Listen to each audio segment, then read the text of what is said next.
All right, so this part is going to cover the special cases that I was supposed to cover yesterday. I didn't know that the video cut off until Daniel and Katie let me know. So this covers the special cases. It's really easy. And when I say special cases, I mean, I'm not talking about slope. Slope, there are two special cases. You got a slope that's undefined, and you have a slope that's equal to 0. So these special cases today will only deal with equations and their graphs. So again, I am not talking about a slope of 0 or a slope that is undefined. I don't want to know the slopes of these lines, guys. Okay. Don't want to know that. I just want to know their equation. So with that being said, I want to know, is it going to be x equal to some number or y equal to some number? Because when we have special equations, the equations won't contain both variables. It won't contain an x and a y. It will either contain an x or a y. So let's go ahead and talk about them. If you see a vertical line on a graph, the vertical line is going to be written in the form x equal to a. And somebody's asking, well, what is a talking about? A is simply going to represent the line's x-intercept. An x-intercept is where your line crosses or touches, not the y-axis, but because it's an x-intercept, where it crosses or touches the x-axis. And this is for all vertical lines. So for instance, here, there's a vertical line. It crosses the x-axis, but it crosses it at the point 3. That's 1, 2, and 3. So because it's a vertical line and it crosses the x-axis, it's x equal to the point where it crosses it, which is 3. That's all you do.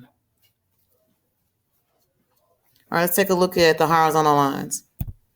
As far as the horizontal lines are concerned, it's going to be written in the form y equal to a, where a at this point represents the line's y-intercept. A y-intercept is where your line crosses or touches the y-axis. So here's your line.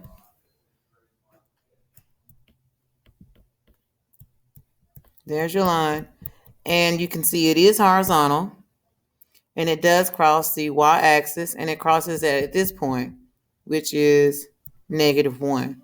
So because it's horizontal and it crosses the y-axis, it's y equal to the point where it crosses or touches it, which is at -1. So it's y equal to -1, and that's all you do. I'm going to write an equation for 1 and 3 below. So for 1, this is a vertical line, and it crosses the x-axis here at -2. That's it. On number 3, I have a horizontal line. Might be a little hard to see, so I'm going to put it in a different color. There's my horizontal line. So a horizontal line has a y and not an x. So it's y equal to where it crosses the y-axis, which is at -5. You're done. I'm going to show you something like 5. I will never give you anything like 5, though.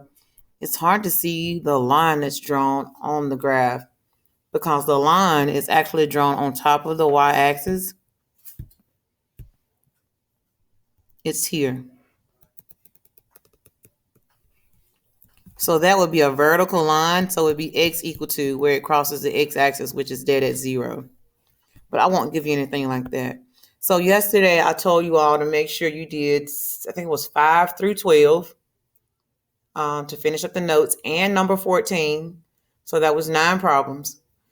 And I told you to do page 3, but I didn't know the video cut off before I even got a chance to explain how to do page 3.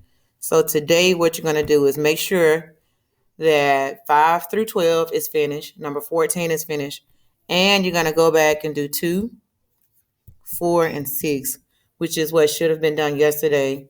However, again, I didn't know the video cut off. And then you'll resubmit it, okay? And then I need you to go to your classwork tab and finish the assignment underneath Thursday, the other assignment. And I'm also going to collect money today for the Jamboree game tomorrow. All right, guys, that's it. Thank you.